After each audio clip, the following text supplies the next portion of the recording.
Campak-campak Ramadan Raya bersama saya Chef Naim. Saya akan tunjuk kepada anda menu istimewa iaitu udang masak berempah. Jom kita mula masak. Kita masukkan minyak, masukkan bahan yang kita nak tumis. Bau dia dah naik, dia pun hampir nak pecah minyak. Kita boleh satukan dengan rempah kari, serbuk ketumbar, jintan dan kita kacau semua ni.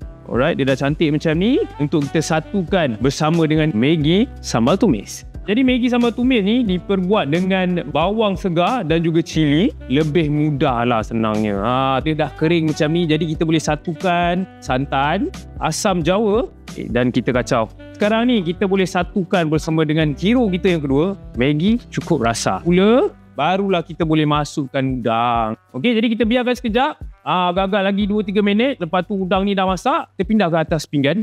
Dah boleh makan. Wanginya lah. Udang rempah menggunakan produk Maggi, rasa autentik, garanti menjadi. Jam berjumpa.